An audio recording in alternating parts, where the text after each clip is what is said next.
সফল মানুষ না কাউকে নিচে ফেলে দেয় আর না নিজে নিচে পড়ে, কারণ তারা জানে কাউকে নিচে নামাতে হলে নিজেকেও নিচে নামতে হবে। সফলতা পেতে হলে অবহেলা, অপমান আর আঘাত সহ্য করার ক্ষমতা রাখতেই হবে, কারণ সাফল্যের পাগল তো সবাই, কিন্তু এসব পার করার সাহস সবার নেই। সফলতা পাওয়ার জন্য বেশিরভাগ অদৃশ্য এক দীর্ঘ রাস্তায় প্রয়োজনেরও বেশি পরিশ্রম করতে হয়, কারণ সফলতার কোনো শর্টকাট রাস্তা থাকে না। ভবিষ্যৎ হয়তো বদলানো যায় না, কিন্তু নিজের বর্তমান অভ্যাস বদলানো যায়, আর বদলানো অভ্যাস নিশ্চয়ই ভবিষ্যৎ বদলে দিতে পারে। এটা জীবনের অভিজ্ঞতা। পরিস্থিতি যেমনই হোক, হতাশ হবে না, পরিশ্রম করতেই থাকো, কখনো থামবে না, কারণ থেমে থাকা যে কোনো জিনিস দিন দিন নষ্ট হয়।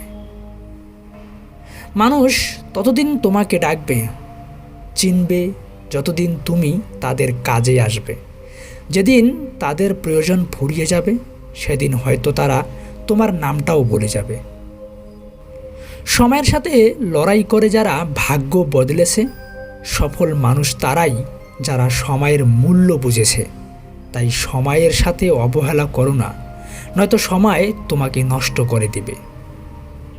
কাল কি হবে তা কেউ জানে না, তাই অনেক কোনো কিছু নিয়ে খুব বেশি না ভেবে তা নিয়ে কম কিছু করে ফেলাই ভালো, কারণ ভাবতে বছরও লাগতে পারে, ততদিনে সেই সুযোগ হয়তো থাকবে না। ভবিষ্যতে তোমার জীবনে ভালো নাকি খারাপ সময় হবে, এটা তোমাকে দেখে আসবে না, বরং তোমার কাজ দেখে আসবে। সুতরাং বর্তমানে এমন কিছু করো যেন ভবিষ্যতে তোমার ছায়াও খারাপ সময় না দেখে। মানুষের নাম মানুষকে পরিচিত, গুরুত্ব, সম্মান দেয় না, যদি দেয় তো তার কাজকে। তাই জীবনে এমন কিছু একটা কাজ শেখো বা করো যেন তা তোমার নামকে ছড়িয়ে দেয়। যে যত বেশি টাকা আয় করতে পারে, সে তত বেশি মানুষের প্রয়োজন আর প্রিয়জন। সুতরাং আয় বাড়াতে নির্লজ্জ হতে হলেও হও, কারণ এই সমাজে উলঙ্গ মানুষকেও মানুষ সেলিব্রিটি বলে, প্রয়োজন আর প্রিয়জনের ছলে।